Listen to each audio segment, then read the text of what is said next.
WhatsApp trader, assalomu alaykum. Ishlar bo'lyaptimi? Charchamasdan, sog'-omonlikda. Okay, bugungi darsimiz bullish va bearish market va fair value gaplar bo'ladi. Birinchi bo'lib biz tushunib olishimiz kerak bo'ladi. Bullish va bearish market nimaligini.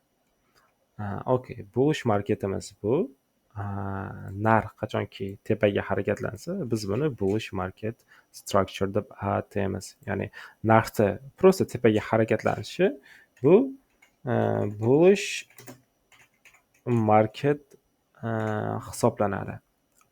Ya'ni narxni tepaga chiqishi. Bu so'z qaysi so'zdan kelib chiqqan degan savol kelishi mumkin. Ya'ni bull so'zidan kelib chiqqan, ya'ni buqa so'zidan. Kinolarda kuzatgan bo'lishlari mumkin yoki ba'zi bir streamerlarda streamida kuzatgan bo'lishlari mumkin. Bull degan so'z, ya'ni buqalar savdoga kirdi degan so'z uchrab qoladi. Ya'ni o'sha bullish o'sha buqa so'zidan kelib chiqqan. Ya'ni buqalar savdoga kirdi degani buyerlar, ya'ni narxni tepaga itaruvchilar savdoga kirdi degan ma'noni anglatadi. Keyin bizda bearish marketimiz bor. Bearish marketimiz nima bu? Bearish marketimiz bu ayiqlar marketi endi.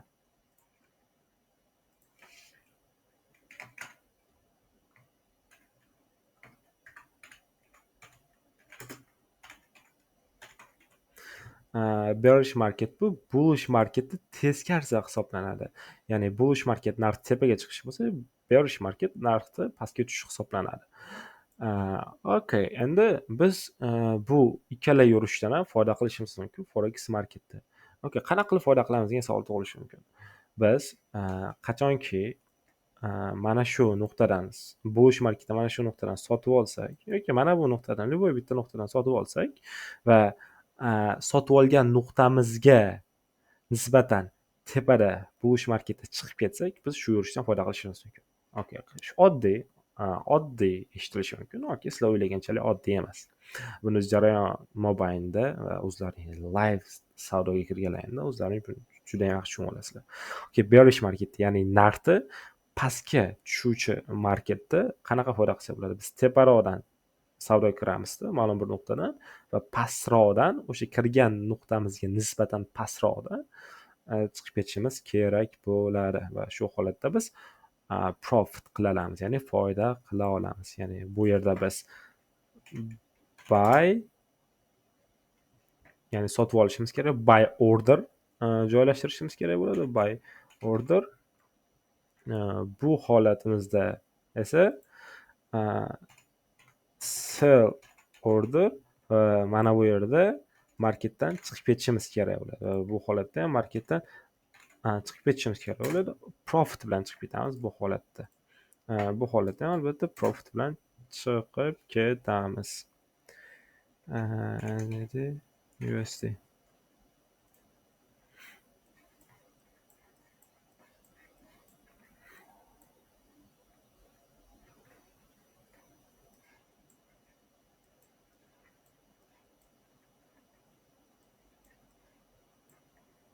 Tushunarli? Ya'ni bullish marketimizda biz narxga nisbatan pastroqda kirib turib tepadan chiqib ketishimiz, nisbatan teparoqda chiqib ketishimizda biz foyda qilamiz va bearish marketda biz teparoqdan kirib olib turib nisbatan pastroqda chiqib ketishimizda biz foyda qilgan hisoblanamiz. Okay, bullish bilan bearishni farqini tushunib oldik. Endi bizda fair value gap degan narsamiz bor. Bu ICTda juda ham qadimiy va juda ham foydali va marketda juda ham ishlatiladigan instrument hisoblanadi. Okay, fair value gapimiz nima? Bu narxni agressiv harakatidan sodir bo'lgan bo'shliq, ya'ni fair valuega FVG deb ataymiz. Bu bizda fair value gap deb ataladi. Misol uchun, bu yerda 3 ta candle bor va bizda bu candle'imiz agressiv harakat qilgan.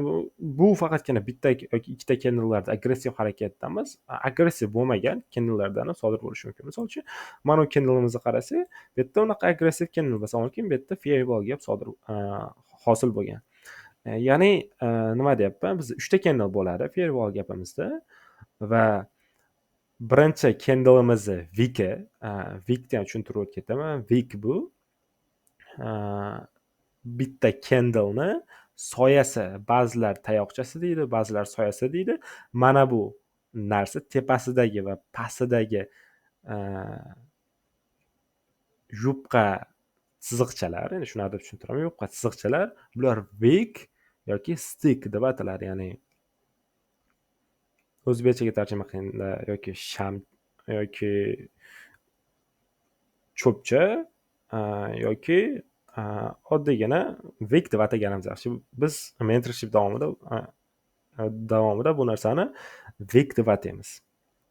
Shu wick deb ataymiz. O'sha 3 ta candleda birinchi candleda wick'ini high'ini olamiz, ya'ni high degani tepadagi qismini olamiz va 3-chi candleda low'ini wick'idan belgilaymiz va bizda bo'shliq sodir bo'lsa, shu holatda bizda farewell gapimiz sodir bo'ladi. Bu yerda bizda shu yerimizda farewell gapimiz bor. Bu yerda 3 ta candle ichida birortasini wick'i bu farewell gapni to'ldirmagan. Demak, bu bizda farewell gap hisoblanadi. Yoki mana bu yerda ham 3 ta candle'ni harakatidan sodir bo'lgan o'rtadagi bo'shliq bu farewell gap hisoblanadi. Birinchi candle'imiz low'ini olamiz. Bu bearish farewell gap hisoblanadi. Ya'ni narxni pastga ko'tarib berish kerak bo'lgan. Bearish farewell gapimiz bu birinchi candle low'ini olamiz va 3-chi candle high'ini olamiz. Albatta stick'ini, ya'ni cho'pchasini high'ini olamiz. Yoki soyasini deb ataymiz. Va o'rtada agarda bizda hech qanaqa wick qolmasa, ya'ni 3 ta candle orasida birorta wick bo'lmasa, bizda shu farewell gapimiz hisoblanadi. Misol uchun mana bunga qarasak, mana aggressive candle deb atasak bo'ladi.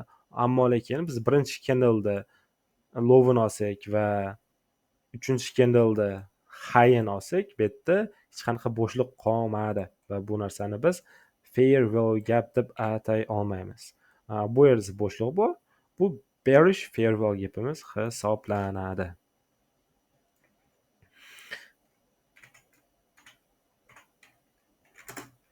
FVG mentorshipimiz davomida biz bu narsani FVG deb atab ketamiz. Ya'ni bu narxni pastga ko'tarish kerak bo'lgan FVG hisoblanadi.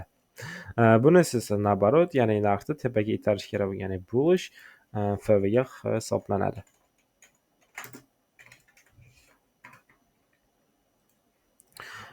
Bu narsa ozgina murakkab tuyulishi mumkin boshlanishida. Ammo lekin marketda ko'proq backtesting qilganlardan keyin marketda ko'proq live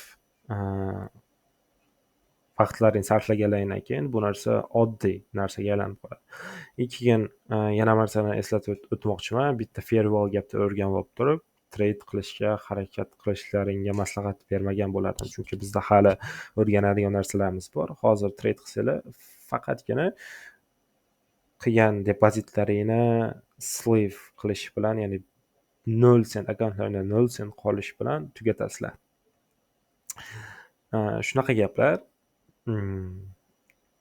Yana bir narsani eslatib o'tmoqchiman.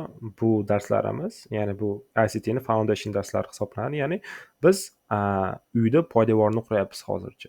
Va bu farewell gap va bullish bearishda nimaligini tushuntirganim, prosta bu boshi, ya'ni prosta sement quyyapmiz uy uchun. Hali beri boshqa o'rganadigan narsalarimiz juda ham ko'p. Shuning uchun oldindan risk, ya'ni xavfni tushuntirib o'tib ketaman.